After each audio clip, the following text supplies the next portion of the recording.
Coucou, donc une petite vidéo pour vous parler un petit peu de la pâte polymère avant de l'utiliser. Donc des petites recommandations, le matériel nécessaire, voilà, une petite présentation en fait de la pâte polymère. Donc la pâte polymère, donc c'est une pâte à modeler que l'on cuit au four, donc la cuisson va lui permettre de durcir. Euh, voilà, donc en gros, bon, je pense que vous connaissez déjà un petit peu. Donc je déconseille les fabricants d'ailleurs de différentes, parce qu'il existe plusieurs marques hein, de Fimo. Donc je déconseille aux enfants de moins de 8 ans d'utiliser cette pâte, ou au moins sous la présence d'un adulte, car ça reste quand même un matériel toxique, hein, surtout en cuisson. Donc voilà, pour ma part, j'utilise deux marques différentes. euh, la Fimo, hein, Fimo donc, qui existe. Il y a différentes catégories de Fimo. Donc il y a la Fimo classique. Voilà, par exemple la Fimo classique. Il y a également la Fimo soft qui est normalement plus tendre, hein, plus facile à modeler que la Fimo classique. Donc avec des gammes de couleurs différentes aussi. Il y a une autre Fimo aussi que j'utilise beaucoup, c'est tout ce qui est Fimo Effect. Donc il y a des Fimo pailletés avec des couleurs différentes, des Fimo translucides, voilà, avec des petits effets un petit peu particuliers, ça peut être vachement sympa. Donc voilà. Voilà en ce qui concerne la Fimo. Et la deuxième marque que j'utilise en fait c'est Sculpey. Donc Sculpey, il existe la Premo, Premo Sculpey, la Sculpey 3 et l'équivalent en fait de Fimo Effect, donc la Premo Axe Sculpté, donc accent. Donc là par exemple c'est de l'argenté pailleté hein, qui est vachement sympa aussi. Voilà. Donc ça c'est vraiment les deux marques que moi j'utilise. Sachant que vous pouvez associer les deux marques sans problème, hein, si vous voulez faire par exemple, je vous dis un exemple, un petit cupcake, vous pouvez très bien utiliser un peu de Fimo, un peu de Sculpey, il n'y a pas de souci, elles se marient très bien, elles s'assemblent très bien sans aucune difficulté. Et vous pouvez également créer vos propres couleurs, donc n'hésitez pas à mélanger les pâtes de Fimo ensemble, comme dans la pâte à modeler, hein, c'est exactement pareil. Donc vous prenez deux couleurs différentes que vous associez, vous mélangez bien et vous obtenez donc une autre couleur, donc comme la peinture, c'est pareil, hein, vous mélangez. C'est pareil, hein, d'une marque à l'autre, vous pouvez très bien mélanger sans aucun problème. Voilà, au niveau vraiment de la Fimo en elle-même. Donc la cuisson, 30 minutes à 110 degrés, hein, que ce soit pour la Prémo ou pour la Sculpey ou pour la Fimo, hein, c'est les mêmes utilisations, les mêmes recommandations au niveau de la cuisson.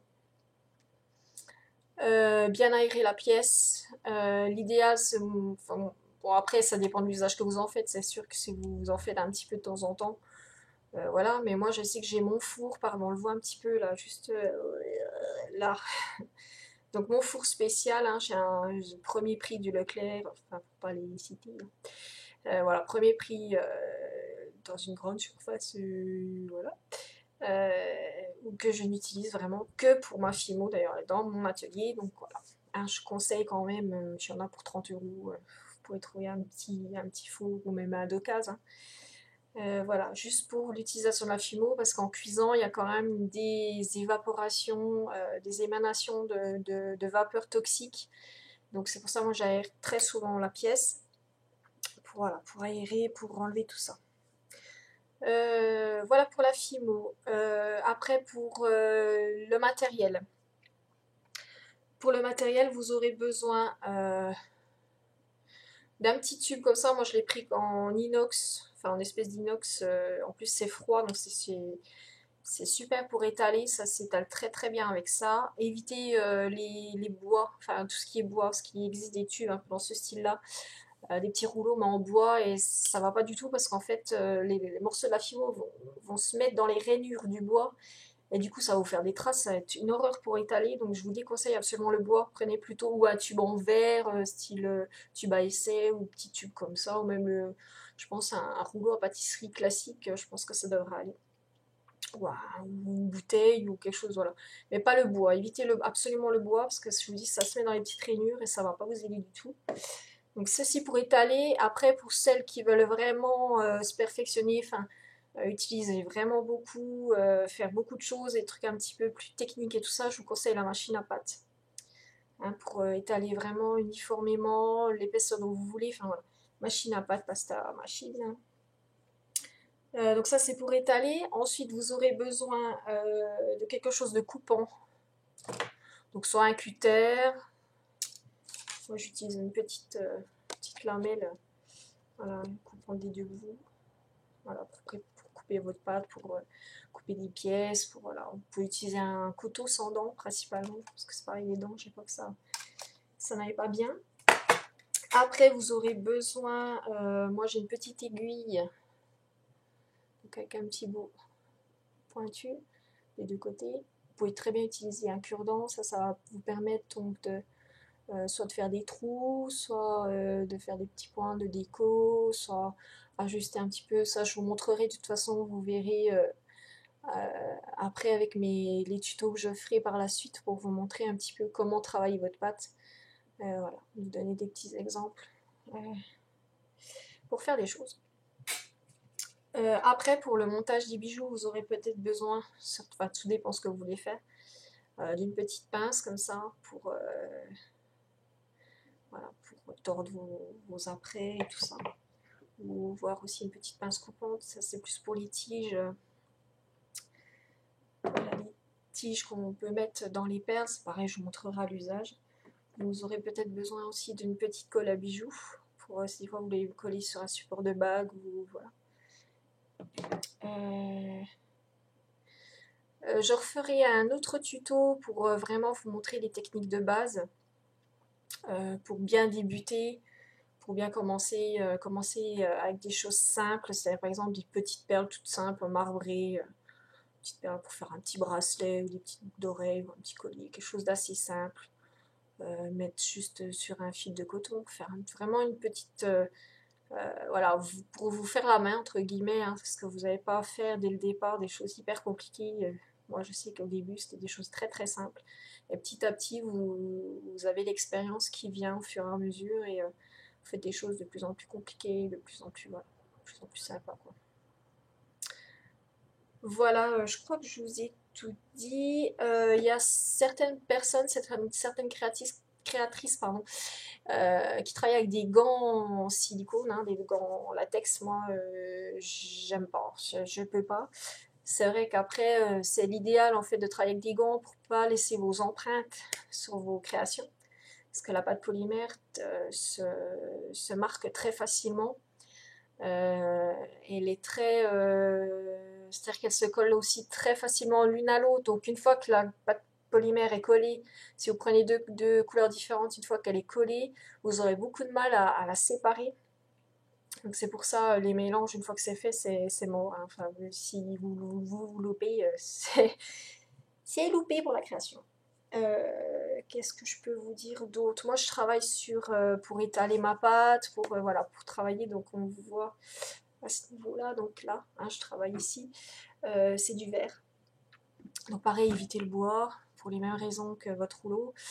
Je conseille de travailler soit sur du verre, soit sur... Il y en a qui utilisent aussi des plaques de carrelage. Mais pareil, il faut que ce soit très lisse. Il faut que ce soit vraiment une surface très lisse. Un set de table, tout simplement, un set de table uni, enfin, sans relief, sans voilà, set de table, ou carrément travailler sur votre plaque de four avec du papier sulfurisé. Moi, je sais, donc je vous montrerai hein, en prochain tutoriel où je vais vraiment malaxer, je vais vraiment vous montrer. Donc, je mets tout sur une plaque de four avec un papier sulfu en dessous, hein, pour pas que ça colle après, voilà. Surtout quand vous allez utiliser des coulis, des choses comme ça. Je pense à ma pomme d'amour, par exemple, où il y a le coulis. Donc, je vous expliquerai. Je vous ferai un tuto pomme d'amour, promis. Et voilà, donc en fait, il y a le coulis qui va se mettre sur le papier, donc qui va cuire comme ça. C'est ça qui va permettre donc d'avoir le petit sucre Voilà, le petit coulis caramel dessus. Donc s'il n'y a pas le papier, après ça risque de se coller à votre plaque et votre pomme d'amour, ben, elle est bonne à refaire, quoi. Voilà, donc je crois que je vous ai tout dit pour débuter votre fimo. Donc, ouais, prenez vraiment de la Fimo ou de la Sculpey, enfin vraiment une marque, pas du premier prix que vous pouvez trouver à la Foire Fouille, parce que je sais qu'ils en font, Foire Fouille, Leclerc, des choses comme ça. Vous obtiendrez rien de bien, enfin voilà, la plupart du temps, je sais que j'ai beaucoup de clientes qui m'ont dit qu'elles essayaient des choses et que soit le fond était cramé, carrément c'était noir, ou soit voilà, elle était encore molle, ou soit voilà. Euh, Vraiment le conseil que je peux vous donner, mettez peut-être le prix. Les Prémo, les Fimo, moi je les achète soit sur Argate ou soit sur Pearl Co. C'est 1,60 € pour la Fimo, hein, pour la petite Fimo comme ça. Le pain c'est 1,60 € je crois, ou à 65, je sais plus.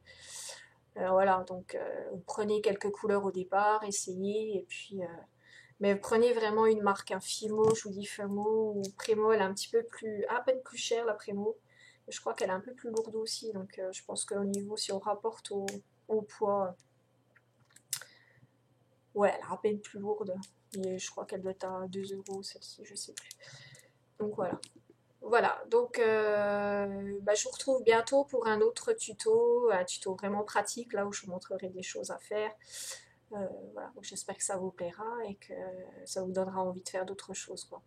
Allez, bonne journée, à très bientôt sur ma page, sur la boutique, sur YouTube, sur Twitter, voilà, sur Facebook.